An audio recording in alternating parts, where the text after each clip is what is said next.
നമസ്കാരം. ജോലി ആവശ്യത്തിനും വിനോദസഞ്ചാരത്തിനുമൊക്കെയായി നിരവധി ഇന്ത്യക്കാർ യുഎഇയിലേക്ക് പോകാറുണ്ട്. ലക്ഷക്കണക്കിന് ഇന്ത്യക്കാരാണ് വിവിധ എമിറേറ്റ്സുകളിലായി ജോലി ചെയ്യുന്നത്. അടുത്തിടെയായി ഇന്ത്യയിൽ നിന്നും യുഎഇയിലേക്കുള്ള വിനോദസഞ്ചാരികളുടെ എണ്ണത്തിലും വർധനവുണ്ടായിട്ടുണ്ട്. എന്നാൽ ദുബായ് സന്ദർശിക്കാൻ ആഗ്രഹിക്കുന്ന ഇന്ത്യൻ വിനോദസഞ്ചാരികളുടെ വിസാപേക്ഷകൾ വലിയ തോതിൽ നിരസിക്കപ്പെടുകയാണെന്നാണ് ഏറ്റവും പുതിയ റിപ്പോർട്ട്. ടൂറിസ്റ്റ് വിസ അപേക്ഷകൾക്കുള്ള നിബന്ധനകൾ യുഎഇ അടുത്തിടെ കർശനമാക്കിയിരുന്നു. ഇതാണ് ഇന്ത്യൻ അപേക്ഷകരുടെ വിസ അപേക്ഷകൾ നിരസിക്കപ്പെടുന്നതിലേക്ക് നയിച്ചത്. ദുബായ് സന്ദർശിക്കാൻ ആഗ്രഹിക്കുന്ന വിനോദസഞ്ചാരികൾ ഹോട്ടൽ ബുക്കിംഗ് വിശദാംശങ്ങളോടൊപ്പം റിട്ടേൺ ടിക്കറ്റ് വിവരങ്ങളും സമർപ്പിക്കണമെന്നാണ് ഏറ്റവും പുതിയ നിർദ്ദേശം. ബന്ധുക്കൾക്കൊപ്പം താമസിക്കാനാണ് ഉദ്ദേശിക്കുന്നതെങ്കിൽ അത് വ്യക്തമാക്കുന്ന തെളിവുകളും ഹാജരാക്കണം. നേരത്തെ എല്ലാം ഇന്ത്യയിൽ നിന്നും ദുബായിലേക്കുള്ള വിസാപേക്ഷകളിൽ 99% അനുമതി ലഭിച്ചിരുന്നു. എന്നാൽ ഇപ്പോൾ ഏറ്റവും മികച്ച രീതിയിൽ തയ്യാറാക്കുന്ന അപേക്ഷകൾ പോലും നിരസിക്കപ്പെടുകയാണെന്നാണ് പുറത്തുവരുന്ന വിവരം. മുൻപ് 1 അല്ലെങ്കിൽ 2% ഇന്ത്യയിൽ നിന്നുള്ള വിസ അപേക്ഷകൾ നിരസിക്കൽ നിരക്കെങ്കിൽ നിലവിലത് 5 മുതൽ 6% വരെയായി ഉയർന്നിട്ടുണ്ട്.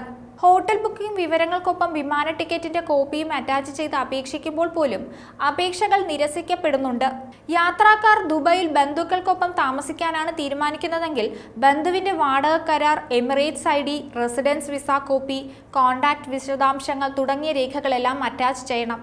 എന്നിട്ട് പോലും അപേക്ഷ നിരസിക്കപ്പെട്ട സാഹചര്യം ഉണ്ടാകുന്നുണ്ട്.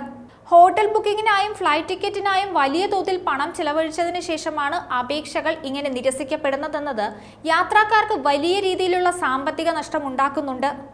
ഇത് വലിയ തിരിച്ചടിയാണ് യാത്രക്കാർക്ക് നൽകുന്നത്. വിസ നിരസിക്കപ്പെടുന്ന സാഹചര്യം ദുബായ് ഷോപ്പിംഗ് ഫെസ്റ്റിവലിലെ ഇന്ത്യക്കാരുടെ സാന്നിധ്യം കുറയ്ക്കാനും ഇടയാക്കും. എല്ലാ തവണയും നിരവധി ഇന്ത്യക്കാരാണ് ദുബായ് ഷോപ്പിംഗ് ഫെസ്റ്റിവൽ ലക്ഷ്യമിട്ട് വിദേശ സഞ്ചാരം നടത്താറുള്ളത്. പലപ്പോഴും നിയമം അറിയാത്തതും നിയമങ്ങളിൽ വരുന്ന മാറ്റങ്ങൾ മനസ്സിലാക്കാത്തതുമാണ് പ്രവാസികളെ കുഴപ്പത്തിൽ കൊണ്ടെത്തിക്കുന്നത്. ജൂണിൽ യുഎഇയിലെ പ്രവാസികളുടെ പ്രവേശനവും താമസവും സംബന്ധിച്ച നിയമം പുതുക്കിയിരുന്നു.